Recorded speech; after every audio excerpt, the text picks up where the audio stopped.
ठीक है, चलो हम लोग शुरू करते हैं। बाकी लोग आते रहेंगे जैसे जैसे आएंगे। हाँ, ज़्यादा टाइम नहीं है। पिछले क्लास में हम क्वेश्चन जो दिए थे, क्वेश्चन ये था कि पुर्तगालियों का भारत में आगमन एक संजोग था या आवश्यकता थी। क्वेश्चन था यही। तो आप लोगों में से किसी ने भी इसका आंसर नहीं दिया है, किसी ने भी आंसर राइटिंग किया नहीं है। तो उसमें कोई प्रॉब्लम है? कुछ समझ में नहीं आया? क्यों नहीं लिखे आप लोग? सभी लोगों से कॉमन क्वेश्चन है।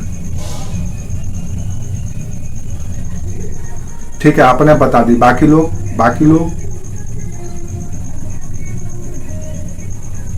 लोगों ने क्यों नहीं लिखा?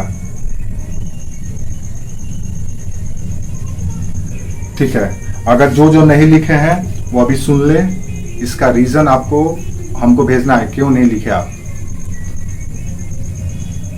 क्यों नहीं लिखे आपको बताना है। आपने क्यों नहीं लिखा है ये आपका, चलो इंडिविजुअल अपना अपना भेज देना, किसी के सामने किसी का राज नहीं खुलेगा। ठीक है, आज हम लोग 2-3 पहलुओं पे बात करने वाले हैं। सबका अपना अपना राज होता है, क्या स्टूडेंट लाइफ हो और क्या फैमिलियर लाइफ हो। हर एक लाइफ में हर एक स्टेज का अपना एक सीक्रेट होता है, हर एज का अपना सीक्रेट होता है। और उसी हाँ, हर एक किसी के जीवन का 2 पहलू होता है, व्यवसायिक जीवन या प्रोफेशनल लाइफ और अपना पर्सनल लाइफ। तो पर्सनल लाइफ को लोग जल्दी डिस्क्लोज नहीं करते हैं। तो हर कोई ऐसा नहीं है, कुछ लोग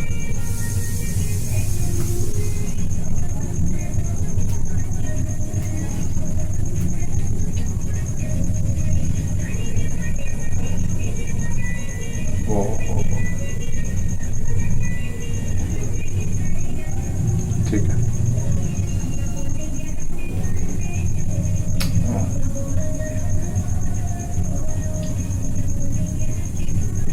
ओ, ठीक है।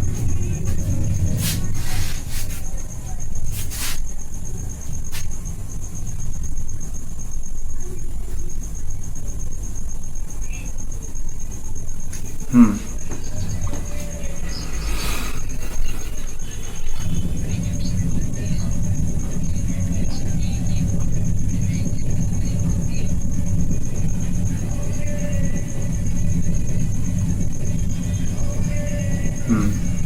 ठीक है।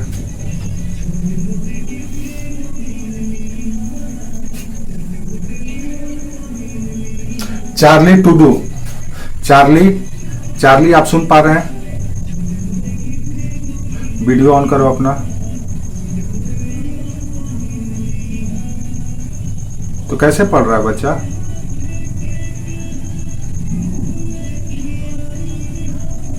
कहाँ रहते हो? झारखंड में? कहाँ झारखंड में? कहाँ पे? पाकुर। हाँ, संथाल परगना। ठीक है, हाँ, तुम्हारे बारे में पता है। ठीक है, कोई बात नहीं। जितने भी लोग हैं हम लोग शुरू करते हैं। दरअसल हम लोग पिछले क्लास में जो पढ़े थे, आप लोग का ये कॉन्सेप्ट क्लियर होगा। आज हम लोग उसको आगे करते हैं। ये देखो, आज हम लोग कुछ पहलुओं पर बात करने वाले हैं। वो पहलू ये है कि सबसे पहले तो पुर्तगालियों का डिक्लाइन इंडिया में क्यों हो गया, पुर्तगाली क्यों भारत में अपनी सत्ता या शक्ति को लंबे समय तक नहीं रख सके। तो दूसरा हमारा आज पहलू है पुर्तगालियों का पतन। 2-3 पहलुओं पे हम लोग बात करेंगे। एक है पुर्तगालियों का पतन,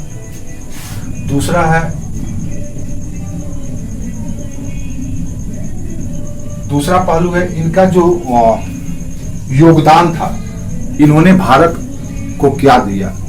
क्या ये आए 1498 में और सिर्फ भारत को लूट करके चले गए? गुड इवनिंग कमल, इतना लेट से क्यों इंटर किया बच्चा? अच्छा, ठीक है। तो दूसरा ये पहलू है कि इनका योगदान क्या रहा भारतीय अर्थव्यवस्था, समाज, संस्कृति में। तो दूसरा पहलू ये होगा हमारा। रोल या importance of Portuguese in India. तीसरा हाँ, ये दो पहलू पर हम लोग चर्चा करने वाले हैं। माइक ऑफ कर लो, किसी का माइक ऑन है उधर से, ठीक है। इन मुख्यतः दो पहलुओं पे आज हम लोग बात करने वाले हैं अपने क्लास ड्यूरेशन का जो भी ये है उस दौरान। आपने पुर्तगालियों का स्ट्रेटेजी देखा था कि किस स्ट्रेटेजी पे वो भारत में बिजनेस कर रहे थे, उनकी रणनीति क्या थी। वो पूरी तरह से आप कह सकते हैं कि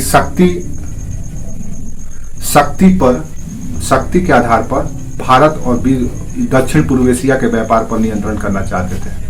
इसके लिए उन्होंने 3 स्ट्रेटेजी अपनाई थी। कौन कौन सा? इंपेरियल, गुड इवनिंग, इंपीरियल, दूसरा और कौन सा था? ब्लू वाटर पॉलिसी, एंड तीसरा क्या था?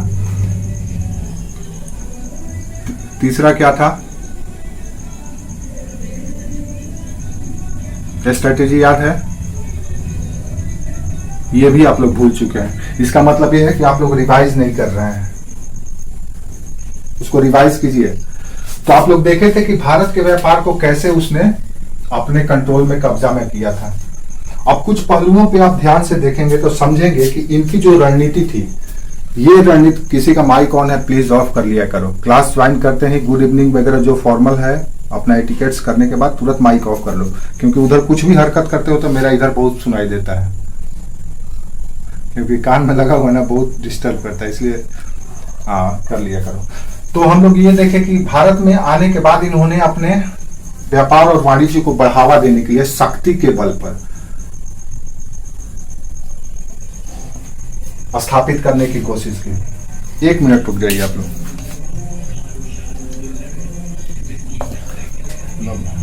हमने समझ डिस्टर्ब हो बैठना रहा।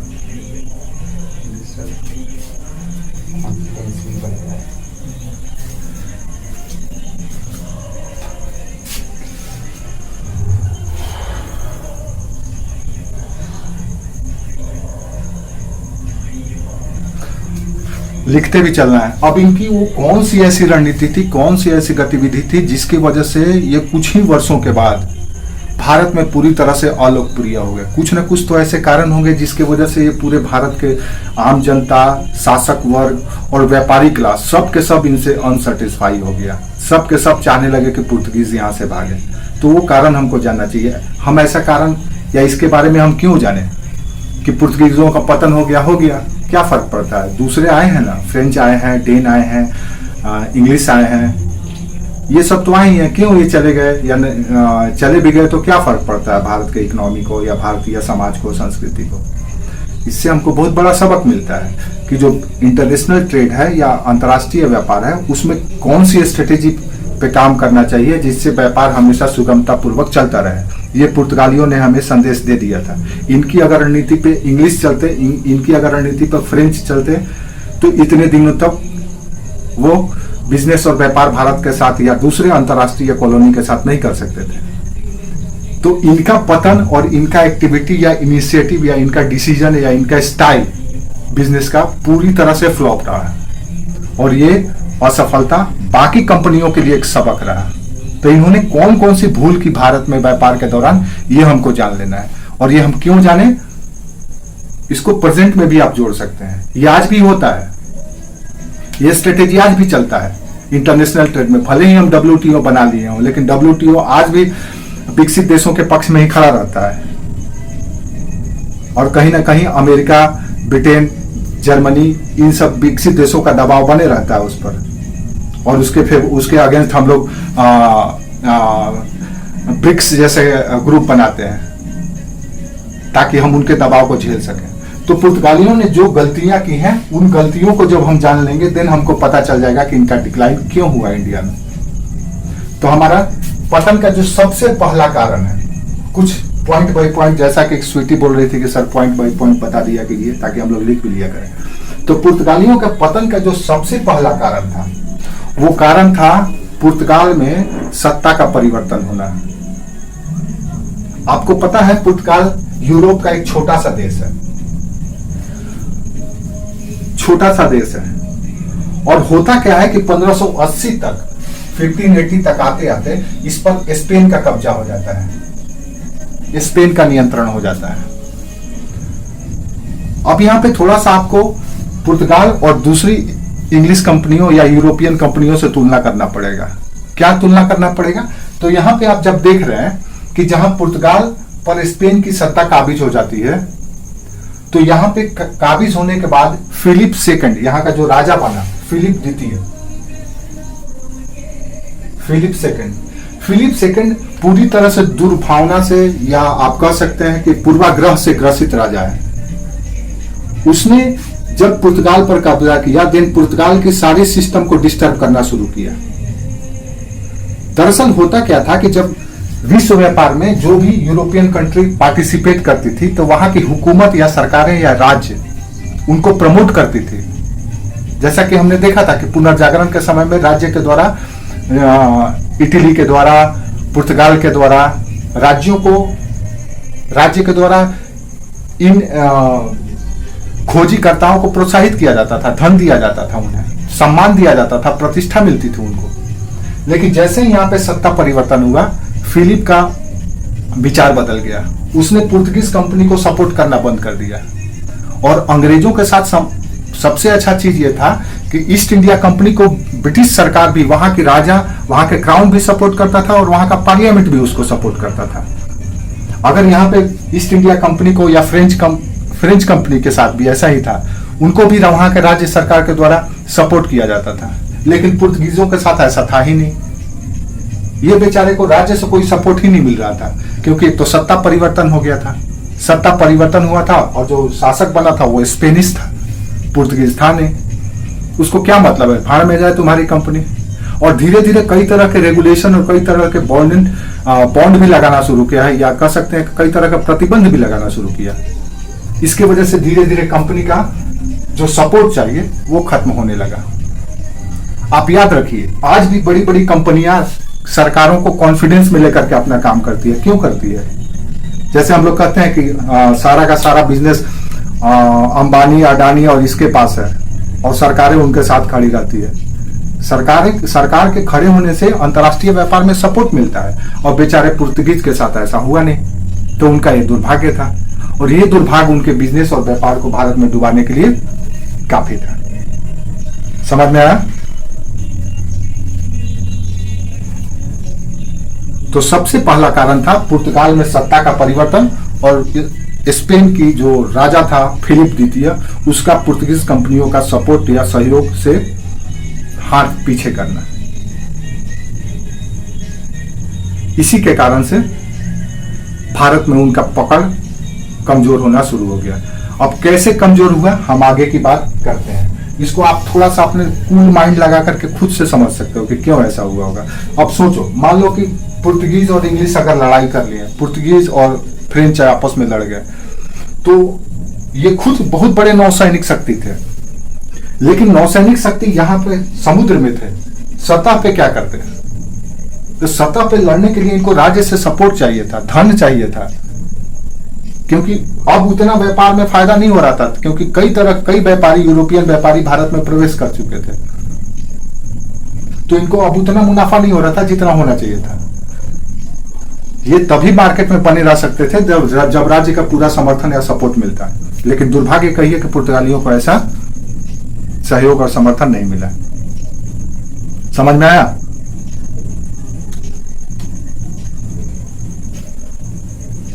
तो ये पहला बाह्य कारण था, या आप कह सकते हैं कि जिस पर पुर्तगीज कंपनी का कोई नियंत्रण नहीं था। हम उन कारकों पे पहले बात कर रहे हैं जिनमें पुर्तगीज कंपनी का या पुर्तगाल का नियंत्रण नहीं था।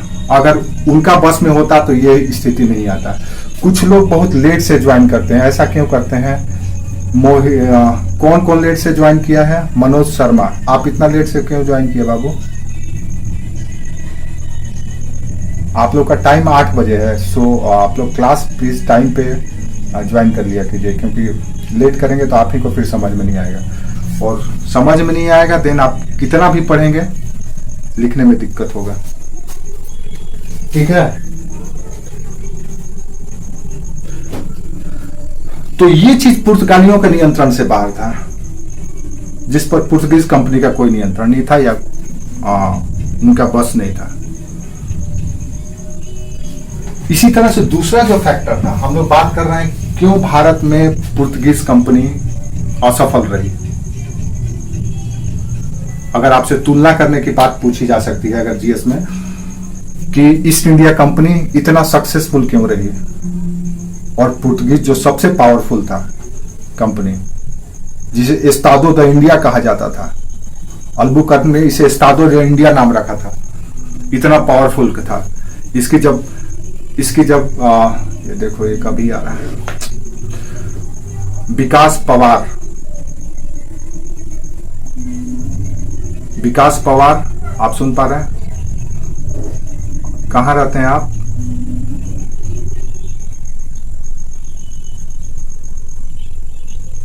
यवतमाल डिस्ट्रिक्ट। ठीक है, इतना लेट से क्यों ज्वाइन करता है बच्चा? ठीक है, तो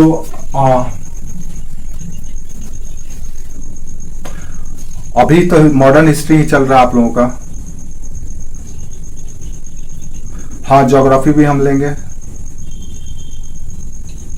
ठीक है, और कल आप लोगों का 8:15 बजे सर जुड़ेंगे, मिश्रा सर, जो आप लोगों को एथिक्स पढ़ाएंगे और एसी का क्लास लेंगे और कुछ सोशल इशू भी आप लोगों को वो पढ़ाएंगे। तो कल आप लोगों को इंट्रोड्यूस कराएंगे मिश्रा सर से, सेम टाइम। ठीक है, हाँ, मिश्रा सर से बात हुई थी तो मिश्रा सर ने बोला कि ठीक है सर, हम कल मिलेंगे बच्चों से। तो पहला रीजन ये था। अब आपसे सवाल इसमें पूछा जा सकता है कि वो कौन सी गलतियां थी जो पुर्तगालियों ने की और अंग्रेजों ने नहीं की। अभी इसीलिए इन सारी बातों को हम बात कर रहे हैं। आपको तुलना करना है, कंपैरेटिव सोचना है। ये सवाल पक्का पूछा जा सकता है कि कौन सी ऐसी भूल थी जो अंग्रेजों के लिए सबक थी, पुर्तगीजों की कौन सी ऐसी भूल थी जो अंग्रेजों के लिए सबक थी। यूपीएससी में हम लोग क्या करते हैं, दूसरे के गलतियों से सीखते हैं। सेम सिचुएशन यहाँ पर भी है। ईस्ट इंडिया कंपनी पुर्तगीजों के गलतियों से सीखेगी और सीख करके 200 साल तक आपके ऊपर हुकूमत करेगी या आपके ऊपर रूल करेगी। ठीक है, तो पहला कारण हुआ जो पुर्तगीज के हाथ में नहीं था, वहां का शासन। दूसरा जो रीजन है, प्रमुख रीजन, वो है पुर्तगीज कंपनी के जो अधिकारी थे।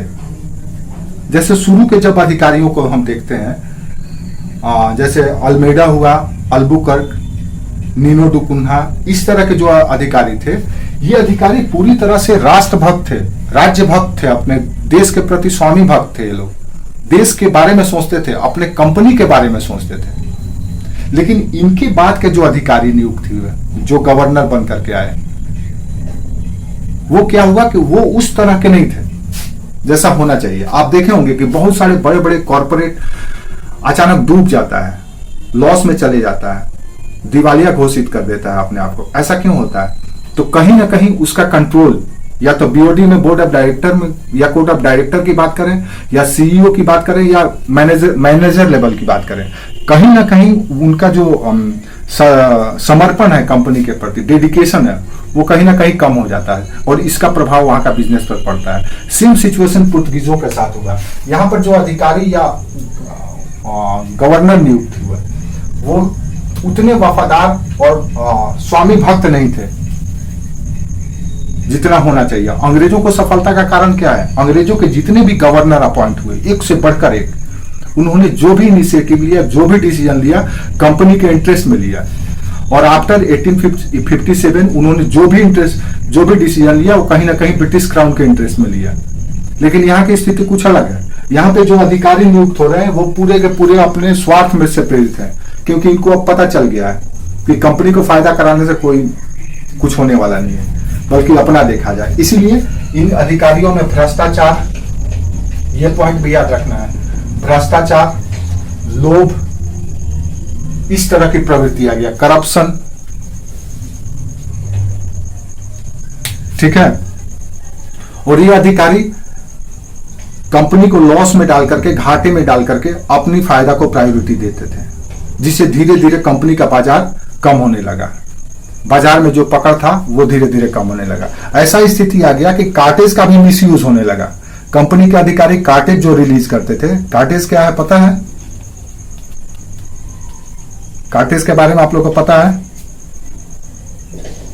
कार्टेज तो पिछले ही क्लास में बताए थे कि एक परमिट था जो 1502 से शुरू कर दिया गया था। बाद में अलबुकर्क के समय आते आते जो हिंद महासागर और अरब सागर में जिसको भी ट्रेड करना था उसको पुर्तगीजों से एक परमिट लेना होता था, उसी को कार्टेज कहा जाता था। भूल गए आप लोग कार्टेज के बारे में? एक कार्टेज होता है, प्रिंटर में भी लगता है। जो प्रिंटर हम लोग इलेक्ट्रॉनिक प्रिंटर यूज करते हैं कंप्यूटर में, उसमें भी कार्टेज लगता है, स्याही का एक रिफिल होता है। ये कार्टेज दूसरा है, ये कार्टेज परमिट है, याद रखना है, पुर्तगालियों के द्वारा जारी किया जाता था। ये पीटी में पूछा जाता है क्वेश्चन। ये काम क्या करता था कि हिंद महासागर, इंडियन ओशन और अरेबियन सी से जो भी व्यापारी व्यापार करके सामान लेकर के जाता था, चाहे साउथ ईस्ट एशिया से जाए चाहे इंडिया से जाए, वो लेकर के जाता था, देन उसको परमिट दिखाना पड़ता था, नहीं तो इनके जो नौसैनिक थे पुर्तगीजों के सारे सामान जब्त कर लेते थे। क्यों? क्योंकि ये इस्तादो द इंडिया थे, हिंद महासागर के बादशाह थे। इनके राजा हिंद महासागर के बादशाह शाह की उपाधि लिया था कि हम इस हिंद महासागर को अपने कब्जे में लिए। तो कार्टेज एक परमिट था जो पुर्तगालियों के द्वारा रिलीज किया जाता था। तो दूसरा महत्वपूर्ण कारण आप लिख सकते हैं कि भ्रष्टाचार, लोभ, लालच जो पुर्तगीज अधिकारियों में प्रवेश कर गया था और उसके कारण धीरे धीरे इनका व्यापार पतन की ओर चले गया। कार्टेज का मिसयूज शुरू हो गया, जो कार्टेज परमिट के रूप में होता था, जिससे लोग अधिक से अधिक कंपनी को या पुर्तगीज कंपनी को फायदा होता था, वो धीरे धीरे इनके हाथों से निकलता चला गया। तीसरा कारण यह भी है कि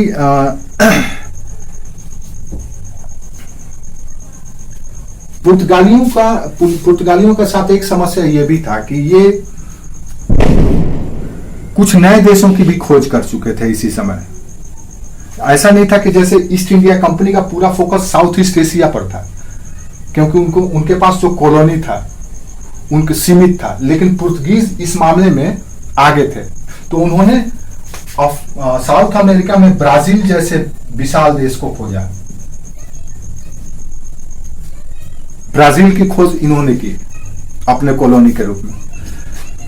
तो इनका आधा ध्यान अब इधर बट गया। इनके जो व्यापारी थे, जो इन्वेस्टर थे, जो पुर्तगीज कंपनी में इन्वेस्ट करते थे, उनको भी यहाँ के व्यापार से उतना फायदा नहीं हो रहा था जितना यहाँ के व्यापार से होने लगा।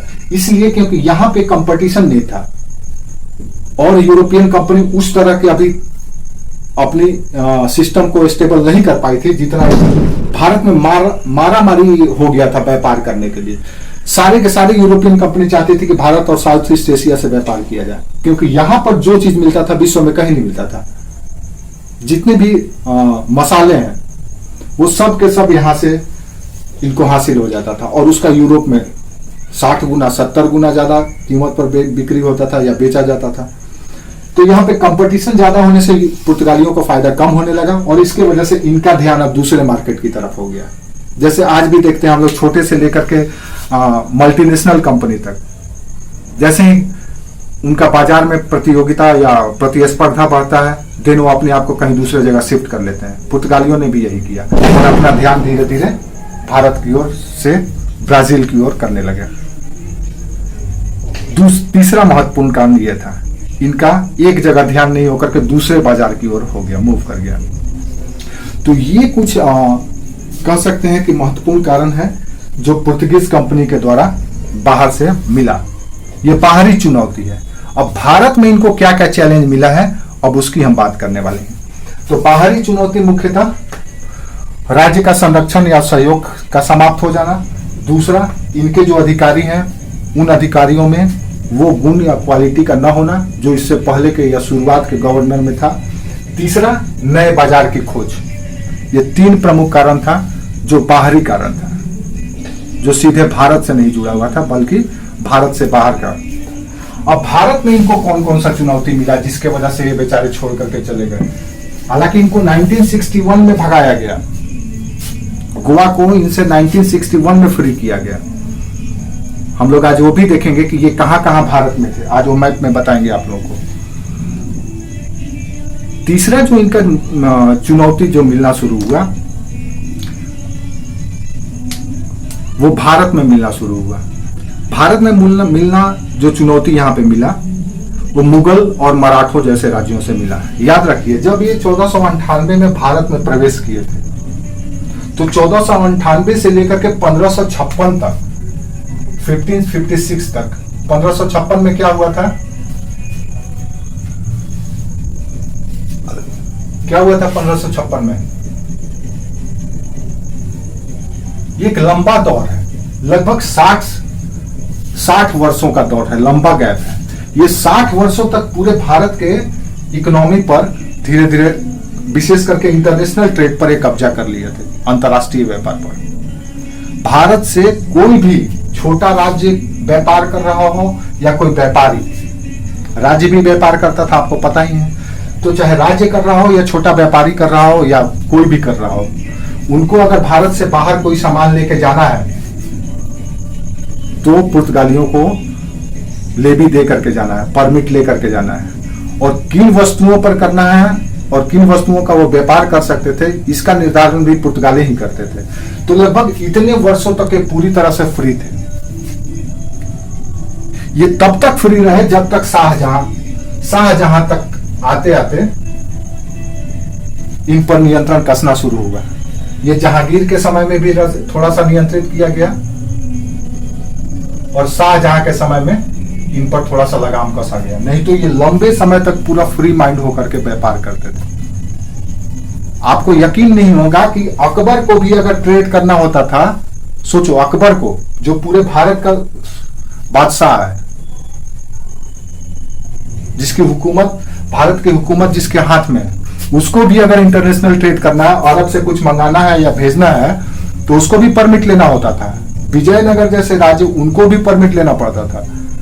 बहमनी जैसे राज्य, गुजरात के राज्य, ये जो अपने आप को भारत के आंतरिक भूमि में अपने आप को बादशाह सलामत समझते थे, जिनका अपना जलवायु जलाल होता था, वो बेचारे यहाँ पे जैसे ही समुद्र में आते थे, इनको पुर्तगालियों के सामने घुटना टेक देना पड़ता था। ऐसी रुतबा थी, ऐसी इनकी जलजला थी। लेकिन ये कितना दिन तक चलता? इनका विरोध होना शुरू हुआ, कई कारणों से विरोध होगा। हम बात कर रहे हैं कि भारत में वो कौन से कारक थे जिससे पुर्तगालियों का जड़ उखड़ गया। तो पहला कारक है यहाँ के जो राज्य है, राज्यों की नाराजगी या राज्यों में असंतोष, राज्यों की नाराजगी या असंतोष।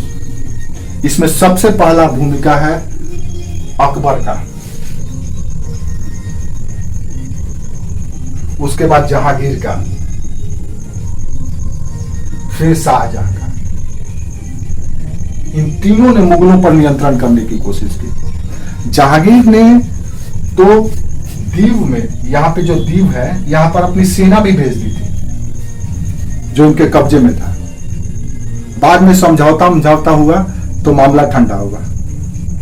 शाहजहां के समय में तो स्थिति इतना बिगड़ गया कि शाहजहां ने हुगली इनसे वापस छीन लिया, बोला वापस करो।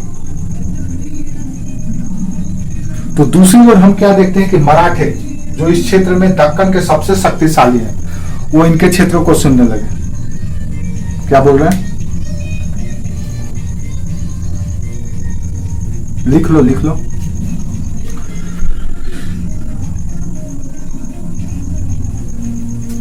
पुर्तगालियों को मुगलों के कोप भाजन का भी सामना करना पड़ा। पुर्तगालियों को मुगलों का कोप भाजन का भी सामना करना पड़ा। आरंभ में अकबर की उदार धार्मिक नीति के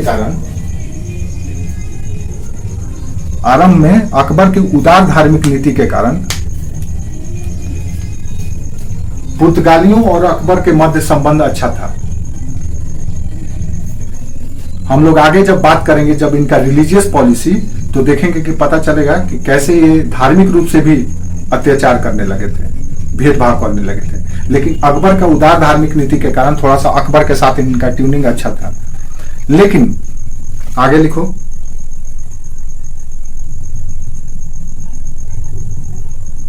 इनकी दुष्टता या धृष्टता के कारण अकबर के बाद जहांगीर के समय में मुगलों और पुर्तगालियों का संबंध खराब हो गया।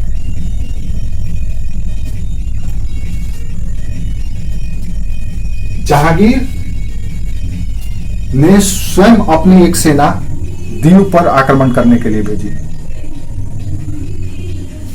ये दीव इनका एक सेंटर था, कारखाना था यहाँ पर। आज हम वो सारे लोकेशन बताएंगे कहां कहां पे पुर्तगीज थे पूरे भारत में। तो दीव में सेना भेजी, लेकिन बाद में समझौता होने के उपरांत जहांगीर की सेना वापस गई।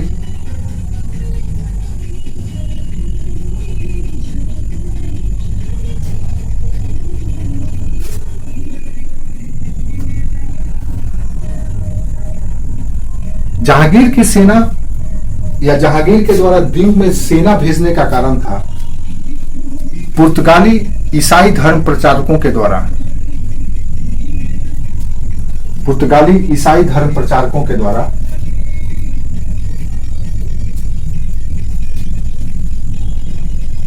धर्म के क्षेत्र में उदंड व्यवहार करना या धृष्टता करना, दुष्टता करना।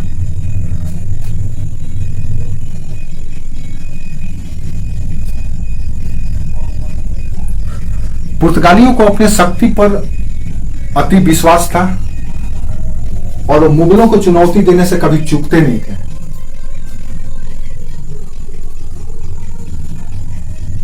उन्होंने शाहजहां को भी चुनौती दी और बंगाल में उसने शाहजहां को भी चुनौती दी और बंगाल में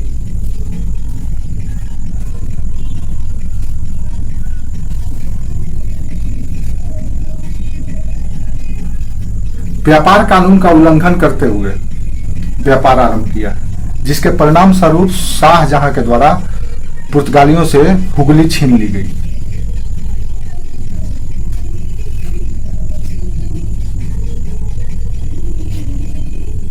इसी तरह से दूसरी जो दक्कन की शक्ति थी, मराठे, जो अपने साम्राज्य का विस्तार कर रहे थे और अपना राजनीतिक प्रभुत्व स्थापित कर रहे थे, इसी तरह से दूसरी शक्ति जो दक्कन में थी, मराठे, अपना साम्राज्य विस्तार कर रहे थे और अपनी शक्ति स्थापित कर रहे थे। इस क्रम में उन्होंने पुर्तगालियों से बसीन छीन लिया, बसीन छीन लिया।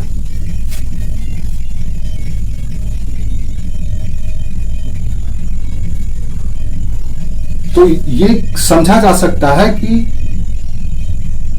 कुछ ही वर्षों के बाद भारत में जो शक्ति आई, जो पॉलिटिकल पावर आया, एक तरफ मुगल दूसरी तरफ मराठे, ये दोनों के दोनों भारत की भूमि पर जबरदस्त शक्ति थी और महत्वाकांक्षी राज्य था।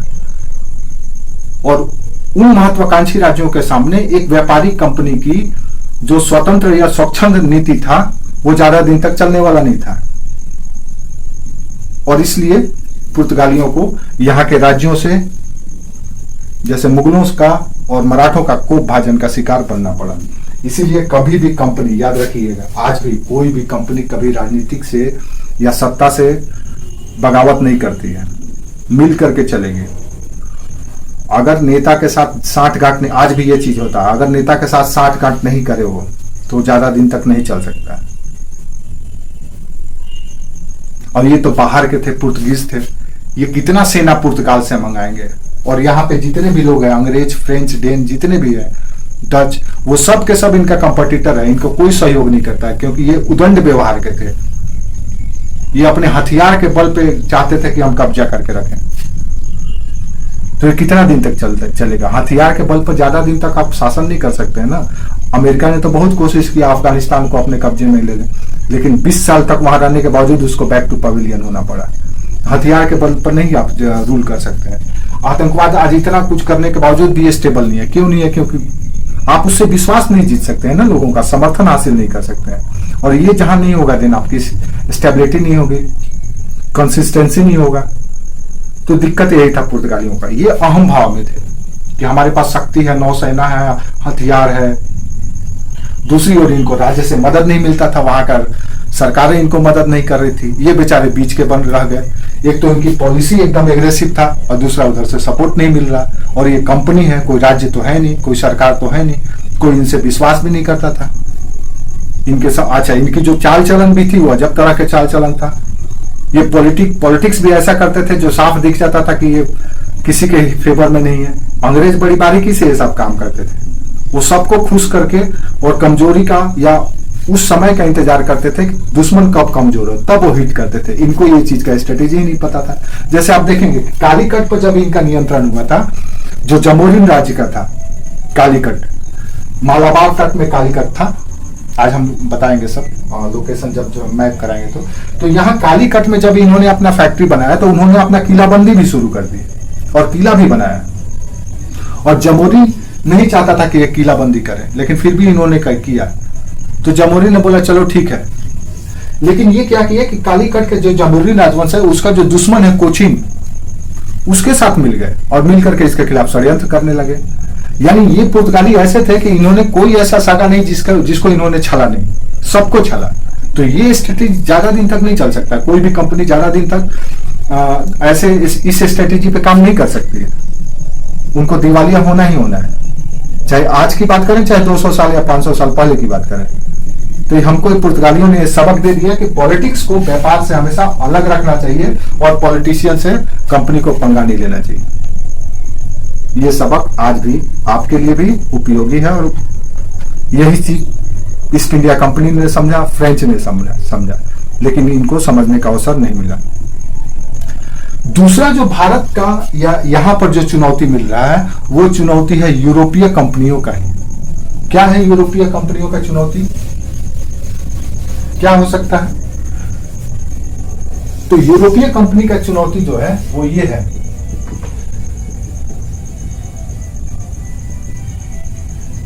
हम लोग क्या बात कर रहे हैं आपको समझ में आ रहा है? किस टॉपिक पे बात कर रहे हैं कोई बता सकता है? अभी हम लोग 3-4 पॉइंट पे जो डिस्कस किए हैं वो किस टॉपिक पे किए हैं, तब तो हमको पता चलेगा कि आप लोग समझ रहे हैं। हाँ बोलो बोलो कमल।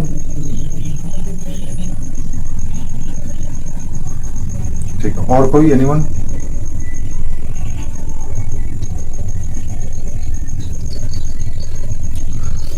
अरे बच्चा हम लोग बात कर रहे हैं पुर्तगीज का, तुम बोल रहा है मुगल सत्ता। हमारा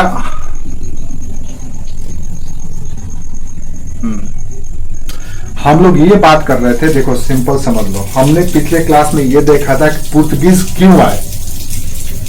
तो व्यापारी कंपनी था, ज्वाइंट वेंचर ट्रेड कंपनी था, तो व्यापार करने के लिए भारत आया था, सिंपल सा मतलब था। पिछले क्लास का हम लोग यही बात किए थे। अब आया था अगर व्यापार करने के लिए, तो व्यापार करते करते फिर भारत से चले क्यों गया? जैसे अंग्रेज को भगाया गया, उनको भगाया क्यों नहीं गया? वो खुद क्यों चले गए? यहाँ से क्यों उखड़ गए बेचारे? क्यों नहीं अंग्रेजों की तरह वो भी 200-300 साल रहते व्यापार करते? उनका पतन क्यों हो गया?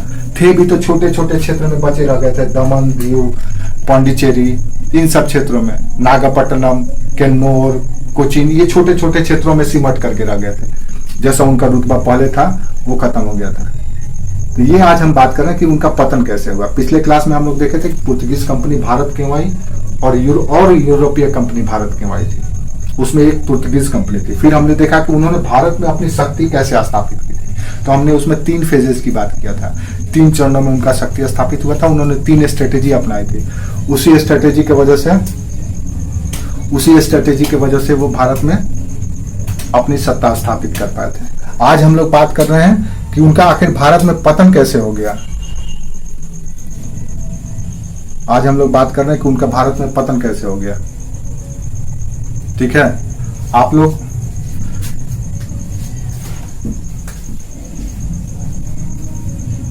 आज गर्मी बहुत ज्यादा है।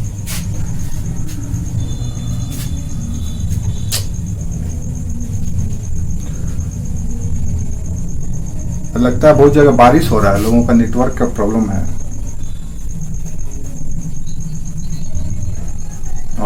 नहीं देख रहे हैं बहुत लोग, हाँ देख रहे हैं बहुत लोग तो ट्वीट कर गए हैं, है नहीं।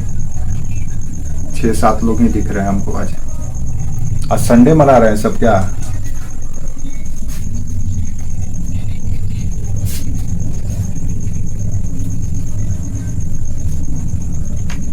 अच्छा अच्छा अच्छा, हाँ हाँ हाँ हाँ हाँ, ठीक है।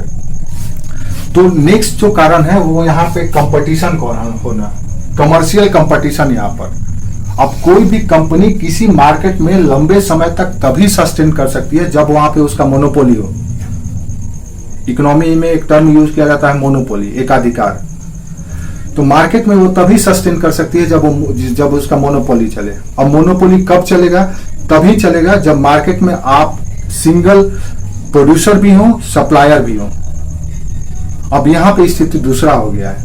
स्थिति दूसरा क्या हो गया कि पूरे भारत से लेकर के साउथ ईस्ट एशिया के जितने भी कंट्री हैं, इनके खरीदार और विक्रेता कई हो गए हैं। आप देखें कि इसके बाद कई कंपनियां भारत में आना शुरू हो जाती हैं। पुर्तगालियों के बाद डच भी आते हैं, इंग्लिश भी आते हैं, फ्रेंच भी आते हैं, सब आने लगते हैं और आकर के यहाँ के बाजारों में धीरे धीरे प्रवेश करने लगते हैं। अब वो पुर्तगीज कंपनी कितनी कंपनियों के साथ लड़ाई करेगी? दूसरी ओर उसके राजा उधर से सपोर्ट नहीं कर रहे हैं, उधर से कोई सहायता नहीं मिलता है, ये बेचारे अकेले कितना लड़ेंगे? तो सबसे पहला जो तीसरा महत्वपूर्ण कारण भारत में चुनौती के रूप में उनको मिला, वो यहाँ की कंपनियों के द्वारा मिला, जो यूरोपीय कंपनी ही थी लेकिन यहाँ पे व्यापार करते थे। अब इनके जो खरीदार थे या इनके जो ये जहां से कच्चा माल लेते थे या व्यापार के सामान लेते थे, वो उन जगहों में जाकर के ऊंचे ऊंचे कीमत पर खरीद लेते थे। अब इनको अपने व्यापार के लिए भी सामान मिलना भी मुश्किल हो जाता था। पहले एकाधिकार था तो अपने मनमर्जी से लेते थे, लेकिन 16वीं शताब्दी के बाद से स्थिति पूरी तरह से चेंज हो गया और इनको कई यूरोपीय कंपनियों का चुनौती मिलना शुरू हो गया। दूसरी ओर ये हिंद महासागर और नौसेना के बल शक्ति में श्रेष्ठ थे। स्थल में अंग्रेजों को चुनौती देने वाला कोई नहीं था, क्योंकि अंग्रेजों को ब्रिटेन से भी मदद मिलता था, फ्रेंच कंपनी को उसी तरह से फ्रांस सरकार से भी मदद मिलता था, और इनको यहाँ पे कोई मदद मिलने वाला नहीं है। ये हिंद महासागर में शक्तिशाली है, सतह पे तट पे इनको चुनौती देने वाली कई कंपनियां थी और इनको यहाँ पर पछाड़ देती थी। अब इसके कारण से इनका धीरे धीरे बाजार में, भारतीय बाजार और साउथ ईस्ट एशिया के बाजार पर पकड़ कमजोर होना शुरू हो गया। समझ में आया? लिख सकते हैं आप, इसको लिखना है तो, या अपने भाषा में भी लिख सकते हैं। भारतीय बाजार में कई यूरोपीय कंपनियों का प्रवेश और पुर्तगालियों का एकाधिकार व्यापार का खात्मा। और इसका कारण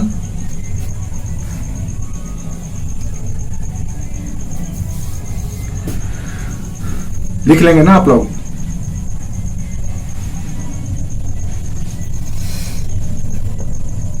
लिख लेंगे कि लिखवाना पड़ेगा?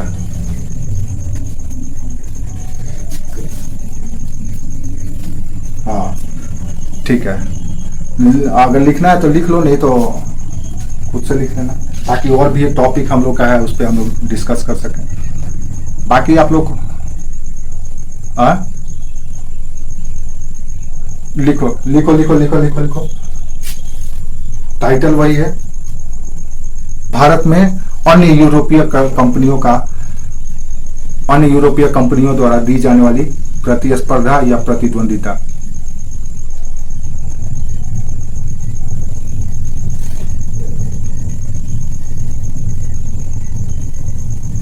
सोलहवीं शताब्दी के आते आते अंतर्राष्ट्रीय व्यापार में सिर्फ स्पेन और पुर्तगाल का ही दबदबा नहीं रह गया। नेटवर्क बहुत स्लो है स्वीटी का।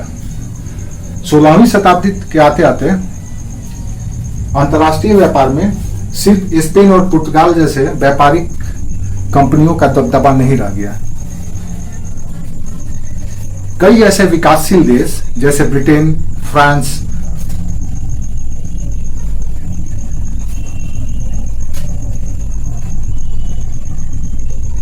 डेन आदि देश भी अंतर्राष्ट्रीय व्यापार में भागीदार होने के लिए सक्रिय हो गए। और इस क्रम में वो भी धीरे धीरे भारत और दक्षिण पूर्व एशिया के बाजारों में प्रवेश करने लगे।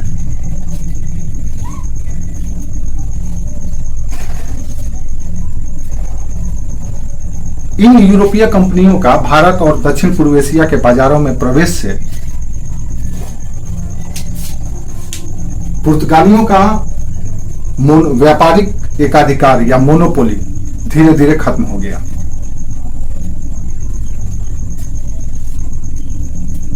क्योंकि पुर्तगाली समुद्र में शक्तिशाली थे, सतह पर नहीं।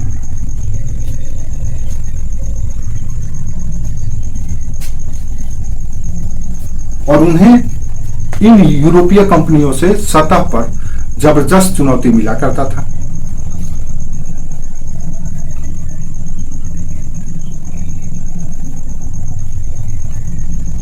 जिससे इनके बीच आपस में संघर्ष भी होता था और पुर्तगीज यहां पर कमजोर साबित होते थे।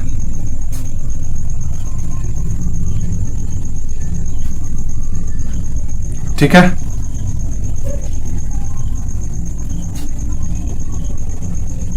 अब जो भारत के संदर्भ में जो सबसे महत्वपूर्ण कारण है, जो अटपटा भी है, जो एक कंपनी को ऐसा नहीं करना चाहिए था। आप देखेंगे कि ईस्ट इंडिया कंपनी आया है 1600 में भारत में, 1608 में उसने पहली फैक्ट्री स्थापित की और 1813 में उसने ईसाई मिशनरियों को भारत में प्रवेश करने की अनुमति दी, चार्टर एक्ट 1813 के द्वारा ईसाई मिशनरियों को प्रवेश करने की अनुमति दी। उन्होंने कभी भी भारतीयों के धर्म के मामले में हस्तक्षेप नहीं किया, क्योंकि उन्होंने व्यापार के दौरान ये इस बात को बहुत गहरे से महसूस किया कि भारतीयों का धर्म का मामला बहुत ही संवेदनशील है, उसमें हस्तक्षेप नहीं करना है।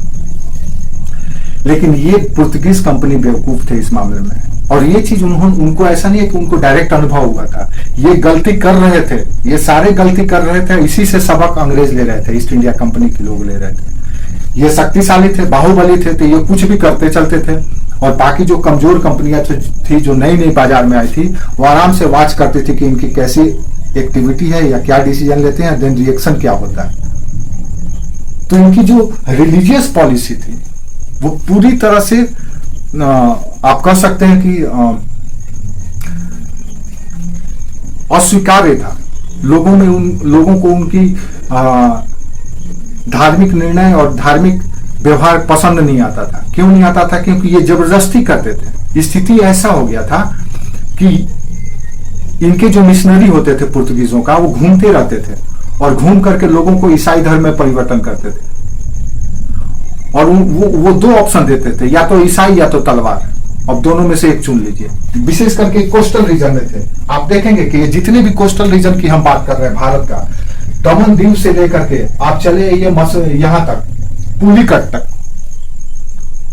ये जितने भी कोस्टल रीजन है, यहां पे आपको ईसाई बहुत मिलेंगे। आज भी ईसाई बहुल इलाका है। आप महाराष्ट्र, गुजरात से लेकर के ये सारा रीजन आप चले जाइए, यहां पुलिकट झील तक, आंध्र प्रदेश का,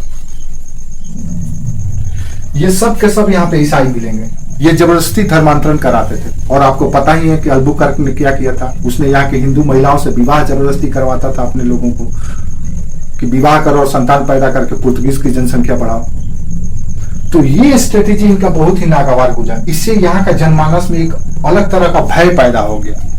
और आपको पता ही है कि भारतीय हमेशा धर्म के मामले में बहुत संवेदनशील रहे। सब चीज बर्दाश्त कर लेंगे, लेकिन धर्म के साथ मजाक बर्दाश्त नहीं होगा। यहां तक कि मुसलमानों को भी ये नहीं छोड़ते थे। इस्लाम के मानने वाले के साथ भी उनका वैसा ही व्यवहार था। तो लोगों में दोनों ही कम्युनिटी, क्या हिंदू हो क्या मुसलमान, दोनों में ही एक अलग तरह का डर पैदा हो गया। और ये डर धीरे धीरे विरोध का रूप ले लिया। और अवसर मिलने पर उन्होंने पुर्तगालियों के खिलाफ दूसरी कंपनियों का मदद करना शुरू किया, या इनके वंशज या इनके जो लीडर थे या राजा थे, वो दूसरी कंपनियों को प्रमोट करने लगे, सहयोग करने लगे, और इनका जनाधार धीरे धीरे होता चला गया। तो ये धार्मिक कारण भी बहुत संवेदनशील कारण था। आप लिख सकते हैं फटाफट।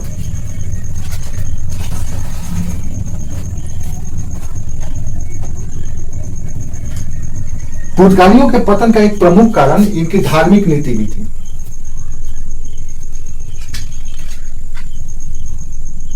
एक व्यापारिक कंपनी जब धर्म के मामले में हस्तक्षेप करने लगे, एक व्यापारिक कंपनी जब धर्म के मामले में हस्तक्षेप करने लगे,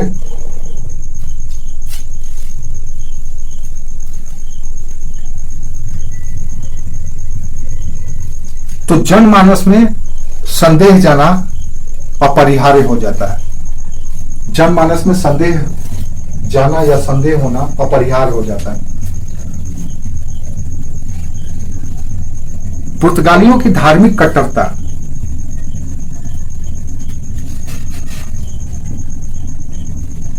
व्यापार और वाणिज्य की नीति के खिलाफ था। उन्होंने भारत में जबरन धर्मांतरण कराया।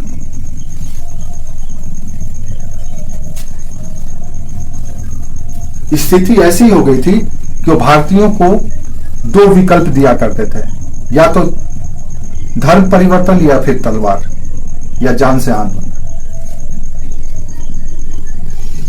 इससे समाज के दोनों ही वर्ग या दोनों ही समुदाय, हिंदू और मुसलमान, पुर्तगालियों से पूरी तरह से आतंकित हो गया।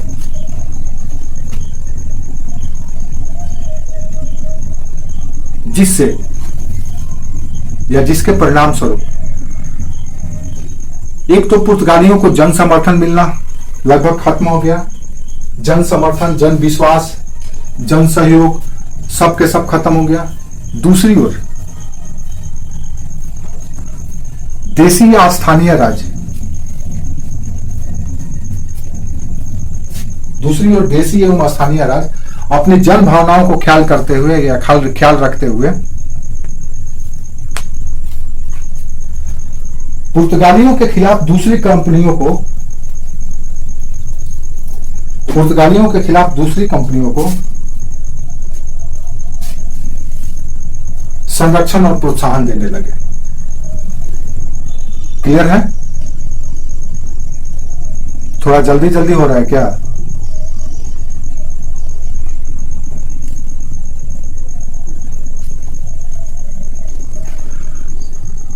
हाँ, देखो हम इसलिए जल्दी जल्दी का, हमको पता है आप लोग और सबको दिक्कत हो रहा है। ठीक है, अगर दिक्कत हो रहा है, हाँ, अगर हम जानबूझ करके जल्दी जल्दी कर रहे हैं क्योंकि हम चाह रहे थे कि आज इस टॉपिक को कंप्लीट ही कर दें, क्योंकि 9 तो बज गया अभी है, तो हम चाह रहे थे कि जल्दी जल्दी कंप्लीट कर दें। इसीलिए अगर आप लोग कहेंगे कि नहीं सर स्लो पढ़ाइए, कोई दिक्कत नहीं है, तो हम स्लो भी पढ़ाएंगे, उसमें कोई इशू नहीं है, आप लोग जैसा बोलेंगे। लेकिन यही है कि समझ में आना चाहिए और उसका पॉइंट लिख लोगे। ज्यादा आपको नहीं लिखना है, 150 वर्ड्स में ही लिखना है। जो भी आंसर लिखना है 150 वर्ड 200 वर्ड्स में ही लिखना है। तो इसलिए आप इसका जो क्रक्स है वो दिमाग में रख लो।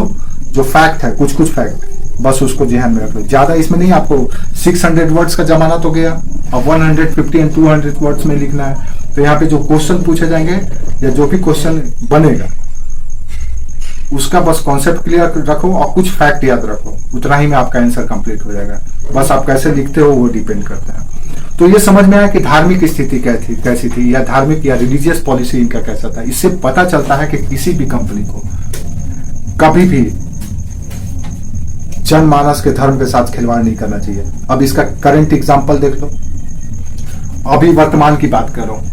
कई ऐसे जो ऑनलाइन सर्विस देने वाली कंपनियां हैं, जैसे विशेष करके फूड डिलीवरी करती है, जैसे कि कौन सा है ना, पिज्जा हंट, और कौन सा है जोमेटो, इस तरह की कंपनियों, स्विगी, इस तरह की कंपनियों का मार्केट वैल्यू क्यों गिरा है? क्योंकि उन्होंने कुछ खास त्योहारों में बहुसंख्यकों की आस्था पर उन्होंने आस्था का मजाक उड़ाया, उसको हल्के फुल्के में लिया। इसकी वजह से उनका, अभी कुछ ही दिनों पहले मारुति या कोई टोयोटा कंपनी थी जो बहुसंख्यकों के खिलाफ कुछ इसी तरह का कुछ ट्वीट कर दी थी, देन उसका शेयर डाउन हो गया था। आप देखे होंगे, अभी कुछ दिनों की बात है, हमको लगता है 6-8 महीने पहले की बात है। तो कभी भी कंपनी को धर्म के मामले में हस्तक्षेप नहीं करना चाहिए। उनका काम है बिजनेस करना, बिजनेस कीजिए जाइए। अगर आप धर्म के मामले में इंटरफेयर करेंगे देन दिक्कत हो जाएगा, क्योंकि धर्म के मामले में इंटरफेयर करने का मतलब है आप दूसरी सत्ता को चुनौती दे रहे हैं। जो धार्मिक प्रमुख बन करके बैठा हुआ है, मठाधीश बन करके बैठा हुआ है, उलेमा बन के बैठा हुआ है, पादरी बन करके बैठा हुआ है, उसके अस्तित्व को आप चैलेंज कर रहे हैं, तो कदापि बर्दाश्त नहीं होगा। उसने राज्य को बनाया, उसने राजा को बनाया, और आप तो कंपनी है, तो आपके खिलाफ लोगों को भड़काने में उसको ज्यादा टाइम नहीं लगेगा। इसलिए कंपनी को कभी भी व्यापार के दौरान तटस्थ होकर के व्यापार करना है, किसी भी रिलीजियस इशू में इंटरफेयर नहीं करना है। ये कंपनी का एथिक्स है कि आपको धर्म से कोई लेना देना नहीं। लेकिन पुर्तगालियों ने गलती की और अंग्रेजों ने इस चीज को बहुत सावधानी से समझा, देखा, इसलिए उन्होंने लंबे समय तक ईसाइयों को भारत में प्रवेश नहीं करने दिया। लेकिन ये नहीं समझता है।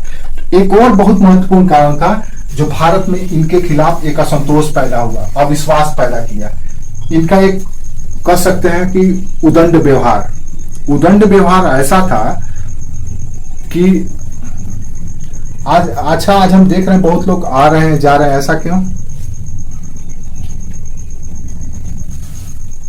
मोहित नेटवर्क इशू है, ठीक है।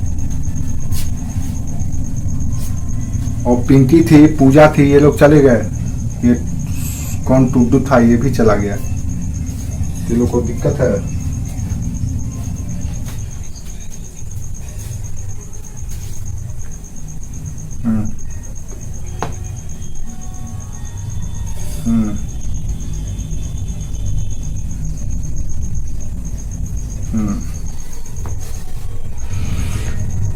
तो ये है, एक और फैक्टर है जिसके वजह से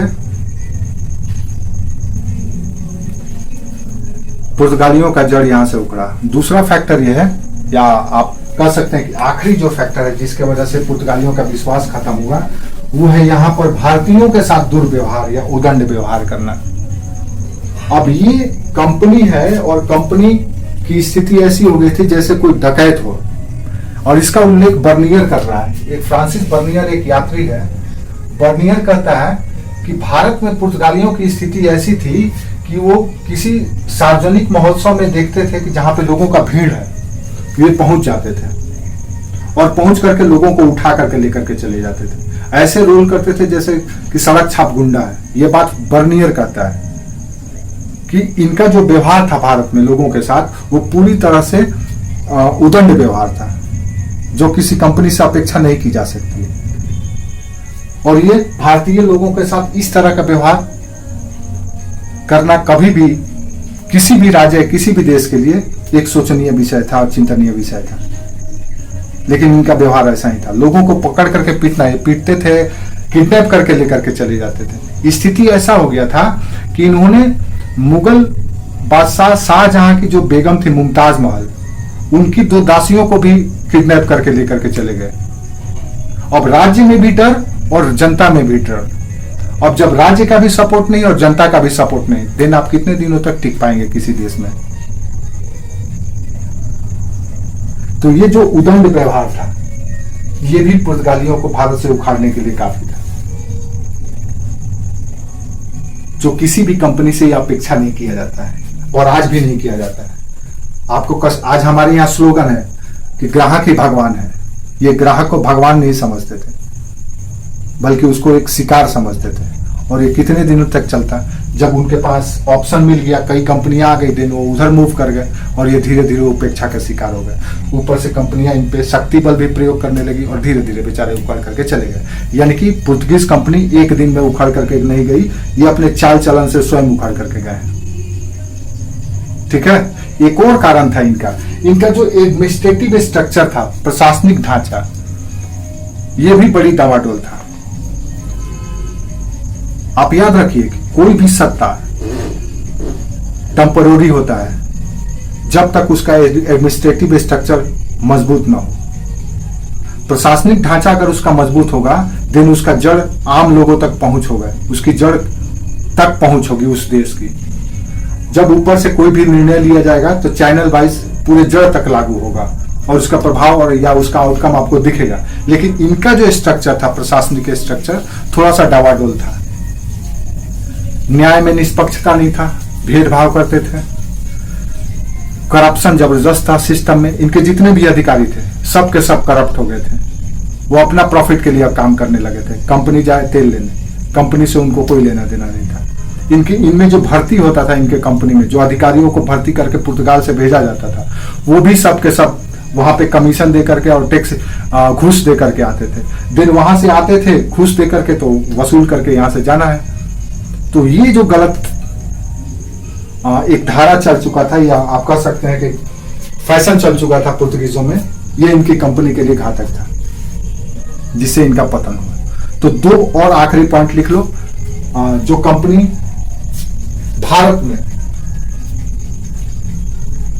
भारत में जो उत्तरदायी कारण था जिसके वजह से कंपनी भारत से उखड़ी, वो दो कारण, एक तो प्रशासनिक लचरता और दूसरा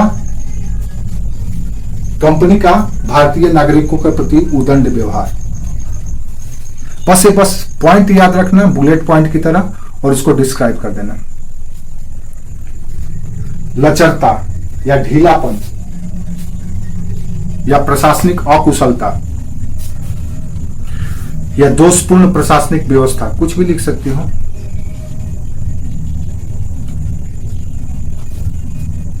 समकालीन यूरोपीय व्यापारिक कंपनियों की तुलना में, समकालीन यूरोपीय व्यापारिक कंपनियों की तुलना में पुर्तगाली कंपनी के अधिकारी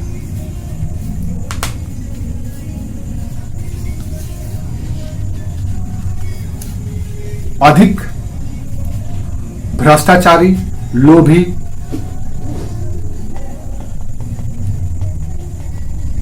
रिश्वतखोर थे। उन्होंने अपनी कंपनी के स्थायित्व के लिए शांति व्यवस्था, न्याय व्यवस्था, उन्होंने अपने कंपनी के स्थायित्व के लिए शांति व्यवस्था, न्याय व्यवस्था का कोई विशेष ढांचा या आदर्श नहीं खड़ा कर पाया, कोई विशेष ढांचा या आदर्श नहीं खड़ा कर पाए।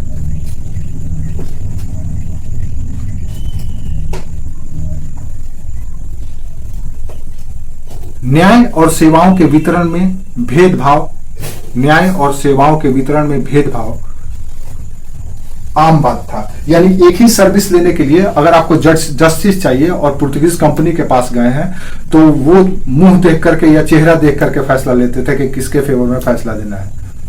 अगर कोई सर्विस प्रोवाइड करना है, तो मान लो एक कंपनी के रीजन में है, वहां के लोगों को कोई सर्विस चाहिए, तो अगर भेदभाव किया जाता है तो आपके मन में कैसा संदेश जाएगा? स्वाभाविक है कि नकारात्मक संदेश जाएगा। तो इनका जो एडमिनिस्ट्रेटिव स्ट्रक्चर था इस मामले में पूरी तरह से फ्लॉप था। और कोई भी सरकार आज भी, इस चीज को आज भी देखना है आपको, चाहे सरकार की बात करें चाहे कंपनी की बात करें, जब भी कोई सरकार या कंपनी पक्षपातपूर्ण या पार्शलिटी करने लगती है, देन उसका पतन शुरू हो जाता है। इसीलिए अपीजमेंट को हमेशा ही डिनाई किया गया है कि तुष्टीकरण नहीं करना है। आज राजनीति जिस मुकाम पे भारत की पहुंची है, उसका एक मुख्य वजह यही है, तुष्टीकरण या अपीजमेंट। इन्होंने तुष्टीकरण भी किया और भेदभाव भी किया, जिसका दुष्परिणाम हुआ कि ये बहुत जल्दी यहां से उखड़ करके चले गए। ठीक है, तो ये हुआ इनका प्रशासनिक लचरता। इसी तरह से आप लिख सकते हैं इनकी जो उदंड व्यवहार था भारतीयों के साथ, चाहे किसी भी समुदाय के हो, वो भी असहनीय था। लिख लो। पुर्तगालियों के उदंड व्यवहार का उल्लेख करते हुए बर्नियर कहता है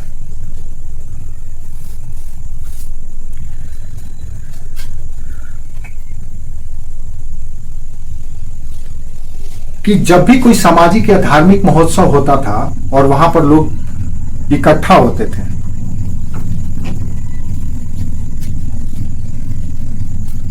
तो पुर्तगाली उन्हें पकड़ करके ले जाया करते थे और बेगार करवाते थे, मजदूरी करवाते थे बिना पैसा के, और जब मन करता फिर छोड़ देते थे। अब सोचो,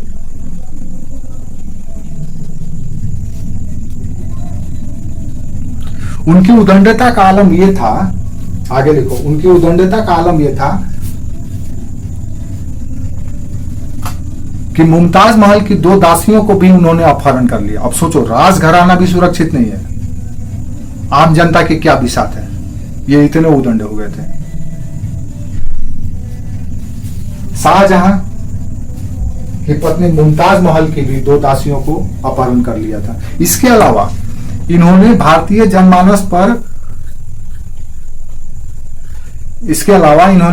जनमानस पर कई तरह के धार्मिक और आर्थिक प्रतिबंध भी लगा करके रखे हुए थे।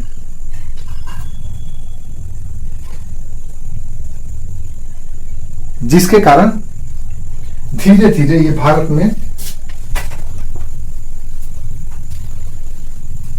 अपनी प्रतिष्ठा और साख खो दिए। जिसके कारण धीरे धीरे भारत में ये अपनी प्रतिष्ठा और साख खो दिए।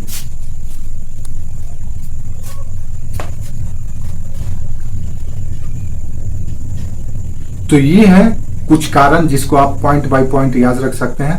अब डायरेक्ट कोई सवाल ऐसा नहीं पूछा जा सकता कि पुर्तगालियों का पतन हो भी सकता है, पूछ दे, लेकिन अगर सवाल पूछा जाएगा तो थोड़ा सा इसको ब्रिटिश कंपनी या ईस्ट इंडिया कंपनी से कंपेयर करके पूछा जा सकता है, या ये पूछा जा सकता है एथिक्स में, या कि किसी अन्य विषय में भी आप इसको समझ सकते हैं कि कंपनी का व्यवहार कैसा होना चाहिए, एक व्यापारिक कंपनी का व्यवहार कैसा होना चाहिए, एक स्टेट का व्यवहार कैसा होना चाहिए। स्टेट का बिहेव और कंपनी का बिहेव दोनों अलग अलग होना चाहिए। कोई भी स्टेट कंपनी की तरह जब बिहेव करने लगता है देन वो भी डिक्लाइन की ओर चले जाता है, और कोई भी कंपनी जब स्टेट की तरह बिहेव करने लगे तो वो भी डिक्लाइन की ओर चले जाता है। क्यों 1857 के समय आते आते ईस्ट इंडिया कंपनी का पांव भारत से उखड़ गया था? क्योंकि कंपनी स्टेट की तरह बिहेव करने लगा था। अगर भारतीय यहाँ के कुछ वर्ग, कुछ जमींदार, कुछ राजा अगर ईस्ट इंडिया कंपनी का सहयोग और सपोर्ट नहीं किए होते देन 1857 में ईस्ट इंडिया कंपनी भारत से चली गई होती। तो पुर्तगालियों का पतन हमें यह संदेश देता है कि कंपनी का व्यवहार अलग होना चाहिए, स्टेट या राज्य का व्यवहार अलग होना चाहिए। दोनों को हम लोग एक साथ नहीं मिला सकते। ठीक है, आज हम लोग इतना ही करते हैं। बहुत लोग चले गए हैं, हम देख रहे हैं, शायद पता नहीं क्या इशू है। हाँ, तो जिसको भी ये है इशू है, जो भी इशू है, आज हम लोग इतना ही करते हैं। देख रहे हैं बहुत कम ही लोग बचे हुए हैं, शायद 5-6 लोग ही दिख रहे हैं हमको यहाँ पे। नेटवर्क इशू है, तो ऐसे भी 10 हो गया, 9-10 हो गया है। गर्मी भी आज बहुत है।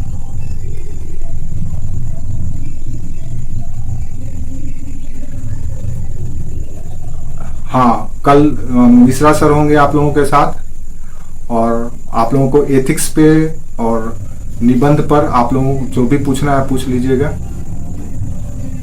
ठीक है, एथिक्स और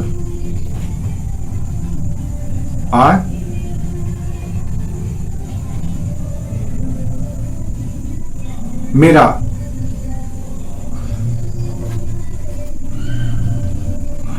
हाँ, और भी सर आएंगे, और भी सर लोग आएंगे। जैसे जैसे आप लोग का होगा, जैसे कोर पेपर जो है हिस्ट्री, ज्योग्राफी,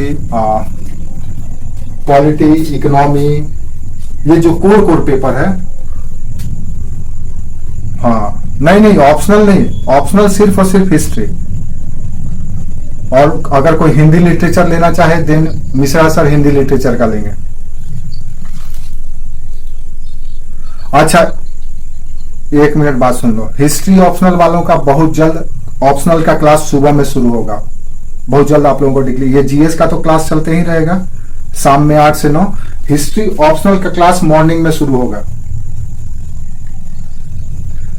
1-2 दिन में आप लोगों को हम देख लेते हैं, मेरा थोड़ा सा खाली हो जाने दीजिए सुबह में, तो सुबह में ही होगा, जो भी होगा सुबह में ही होगा। हाँ, वो हो जाएगा, अभी रुक जाओ थोड़ा सा, परेशान मत हो आप लोग, पेशेंस रखिए, परेशान मत होइए। बोलो,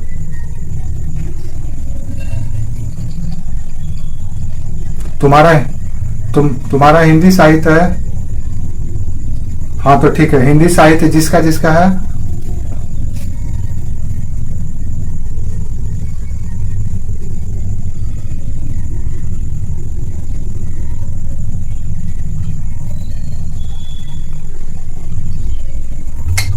देखो समझ में आना चाहिए। जो सब्जेक्ट आपको समझ में आता है आप वही सब्जेक्ट ऑप्शनल अडॉप्ट करो। ठीक है, और अगर अभी तक से जितना हम हिस्ट्री पढ़ाए हैं, अगर आप नहीं समझ पा रहे हैं हिस्ट्री, देन इसका मतलब आपके बस का हिस्ट्री नहीं है। इतना सरल अब हिस्ट्री और कुछ हमको नहीं लगता कि और कुछ बताया जा सकता है, क्योंकि हर एक विषय से कंपेयर करके इतना आसान बताना अब हमको नहीं लगता कि और कुछ आसान बताना चाहना चाहिए, क्योंकि ज्यादा आसान बताने का मतलब स्तर गिर जाना है, और ज्यादा स्तर गिर जाएगा तो देन यूपीएससी में नंबर भी नहीं मिलेगा। हाँ, वो सब क्लियर हो जाएगा। आप लोग पेशेंस मत रखो, पेशेंस रखो। सुबह में हिस्ट्री ऑप्शनल वालों का सुबह में हम लोग क्लास शुरू करेंगे। ये जीएस का क्लास पैरेलल मॉडर्न हिस्ट्री चलता रहेगा। सुबह में हम लोग हिस्ट्री ऑप्शनल वाला अलग से क्लास शुरू करेंगे, ठीक है। शाम को 1.5 घंटा अभी चलेगी। उसके बाद जैसे जैसे लोग इनरोल्ड हो जाएंगे देन एक और क्लास शुरू करेंगे हम लोग, जिसमें ज्योग्राफी होगा। हाँ, ज्योग्राफी होगा। एक हिस्ट्री होगा, एक ज्योग्राफी होगा। 2 क्लास जीएस का होगा, 1 क्लास सुबह। हाँ, तो और क्या पढ़ना है? कोई दूसरा पेपर पढ़ना है? पॉलिटी, ठीक है, तो पॉलिटी चलेंगे हम लोग। आप लोग डिसाइड कर लेना जो भी करना है। तो एक क्लास आप लोग का वो जीएस का चलेगा और एक ये चलेगा, और दूसरा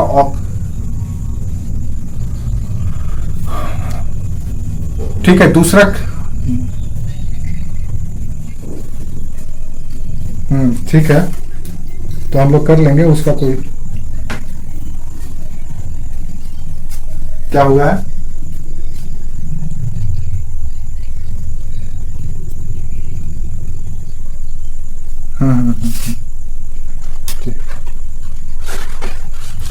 वो तो डिसाइड करना होगा ना सब। वो देखो डिसाइड करेंगे। आज तो हम लोग इस बात को चर्चा किए हैं। थोड़ा इसको लगाओ यार उधर, बहुत गर्मी लग रहा है। पर्सनली बात करना है तो आप 10:30 बजे से पहले कीजिए। 9 से 10:30, 9:30 से 10:30 के बीच कीजिए। 1 घंटे में पूरा फ्री रहते हैं। 9:30 to 10:30। हाँ, आप लोग सुबह में 10:30 बात कर सकते हैं। उसके बाद आप कर सकते हैं 2 से लेकर के 4 बजे तक फ्री है। 2 से 4। हाँ, तो आपके पास ये टाइम हम पूरा फ्री ही रहते हैं। कोई दिक्कत नहीं, आप लोग कर सकते हैं। नहीं, कल क्लास लेंगे। कल क्लास अरे मिश्रा सर कराएंगे नहीं। आप लोग बात करना मिश्रा सर से। आप लोग को जो भी डाउट है, जो भी जानना है, पूछना है, समझना है, बात तो करो। क्लास का टेंशन क्यों ले रही है? हाँ, पहले मिश्रा सर से मिल लो, बात कर लो, समझ लो क्या कोई डाउट है, कुछ है वो समझ लो। पहले बात तो करो। क्लास तो होगा ही। क्लास तो इतना होने लगेगा कि भागने लगेगी। क्लास का टेंशन मत लो। वो सब एडवांस टेंशन मत लो। जितना बता रहे हैं, जैसे जैसे कर रहे हैं उतना ही करो ना। चाहे परेशान हो, ज्यादा दे भी देंगे तो तुमको समझ में नहीं आएगा। ज्यादा बता भी दिया जाएगा तो अच्छा। हाँ हाँ, देखो देखो, एक हिस्ट्री का बुक भेजे आप लोग, 1 या 2 भेजे। हाँ, जो इंग्लिश दो भेजे होंगे। एक इंग्लिश में भेजे होंगे, एक हिंदी में भेजे होंगे। तो जो इंग्लिश मीडियम वाले हैं उनके लिए इंग्लिश वाला है, जो हिंदी मीडियम के हैं उनके लिए वो एंशिएंट हिस्ट्री का बुक।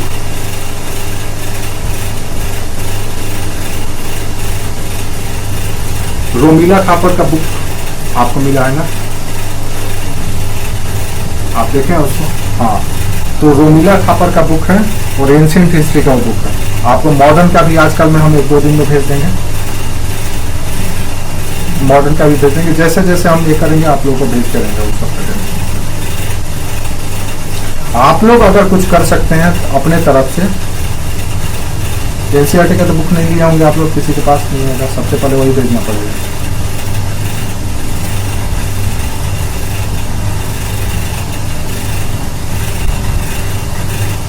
अच्छा, तो ठीक है। न्यू है तो क्या दिक्कत है? न्यू ही पढ़ लो। न्यू पढ़ो। न्यू भी तो अच्छी है। न्यू भी अच्छी पुस्तक है। न्यू भी एनसीईआरटी की अच्छी पुस्तक है, बुरा नहीं है, अच्छा है, वो भी पढ़ो। तो आप लोग 2 काम करो। एक तो जो होमवर्क आप लोगों को दिया जाता है वो किसी भी तरह से करने की कोशिश करो, क्योंकि अगर वो नहीं करोगे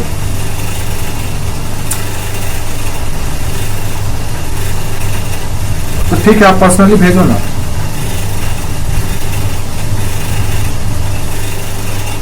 हाँ,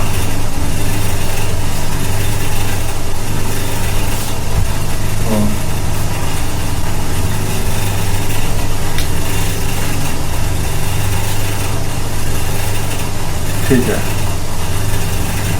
ठीक है, कोई बात नहीं। जो पर्सनल भेजना है पर्सनल भेजो, मुझे नहीं करना है, पर्सनल भेज दो, लेकिन लिखो, लिख करके भेजोगे देन तभी आपको कॉन्फिडेंस आएगा।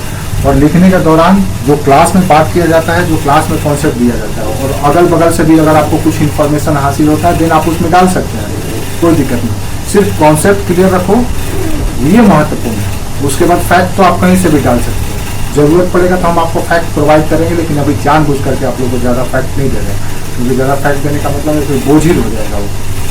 ठीक है, अभी ही नहीं समझ में आ रहा है मनीषा को, तो ज़्यादा फैक्ट दिया जाएगा तो कहेगी कि अरे बाप रे बाप हिस्ट्री इतना बोझिल है। इतना आपको लिखना नहीं है, लिखना बस टू द पॉइंट ही है, टू द पॉइंट ही है। अभी तक कोई नहीं दिक्कत होगा। मैप मैप तो एकदम आसान है। मैप बनाना क्या है, मैप रफ बनाया जाता है। कोई आपको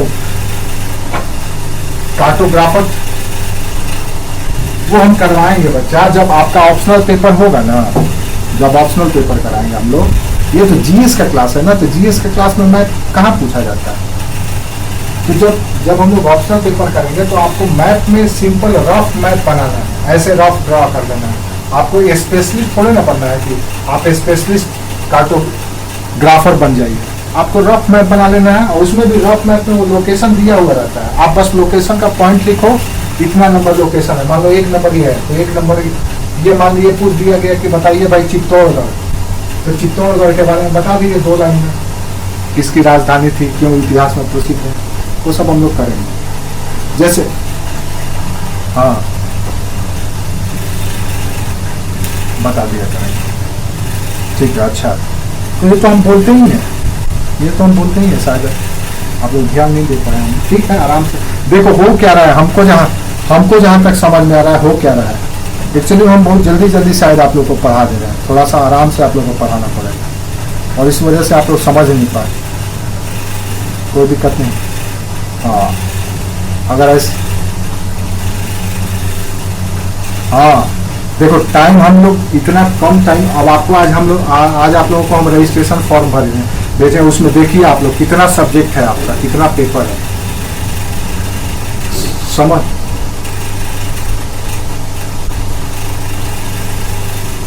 उस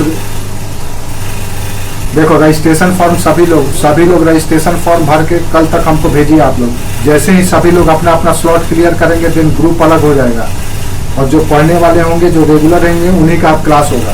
बाकी जो लोगों को नहीं आना है, आप इस जैसे कि होगा क्या, रजिस्ट्रेशन फॉर्म इसीलिए भेजे हैं कि जो भी इंटरेस्टेड हैं, जो चाहते हैं क्लास हो रेगुलर, देन वो रजिस्ट्रेशन फॉर्म फिलअप करेंगे। 500 फी है उसका, रजिस्ट्रेशन फी का, आप लोग देखें उसको पढ़े हैं। हाँ, वो भी 500 है रजिस्ट्रेशन फी। रजिस्ट्रेशन फी जमा करना है, और उसको फॉर्म को भरना है। वर्ड में दिया हुआ, हम इसीलिए पीडीएफ में नहीं दिया है, वर्ड में दिया हुआ, आप उसको खोल लो। जिसका ओपन नहीं हो रहा, WP डाउनलोड कर लो, शायद कमल मोहन बता देगा, विकास आपको।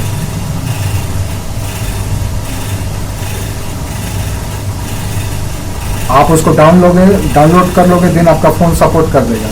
आप उसको खोलो, खोल करके उसको वर्ड में दिया हुआ है, उसको उस फॉर्म को पूरी तरह से भर करके मुझे सेंड कर दो। इससे क्या होगा कि इससे मुझे आप लोगों का एक रिकॉर्ड मिल जाएगा, ठीक है। उसमें सारा रिकॉर्ड आप देख लो, उसको आराम से पढ़ लो, पढ़ के कल तक आप लोग हमको भेज दीजिए। जो भी इंटरेस्टेड होंगे फिर उनका एक अलग सेपरेट ग्रुप बन जाएगा, और उनका रेगुलर क्लास चलेगा। बाकी जो लोग होंगे वो लोगों को छोड़ दिया जाएगा, वो अपना जहाँ पढ़ रहे हैं पढ़ते रहेंगे।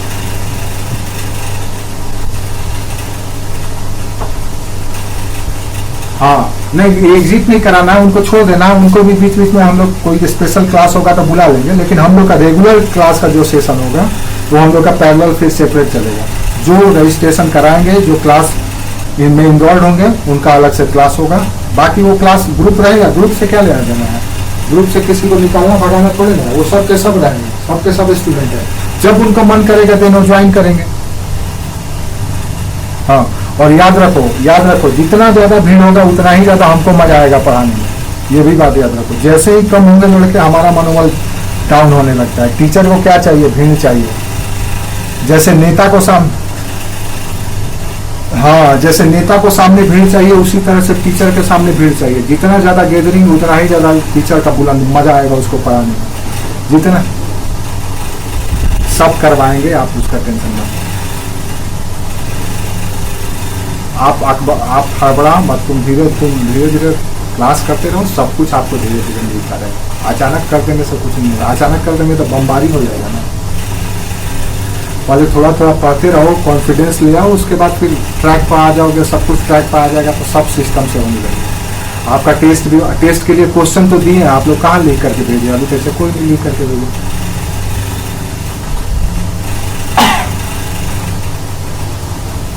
हाँ तो वही ना कह रहे हैं टेस्ट। हाँ हाँ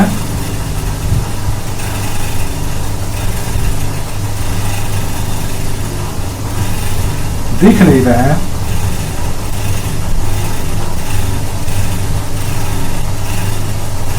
तो वीडियो तो डाटा है फोन में डाटा है।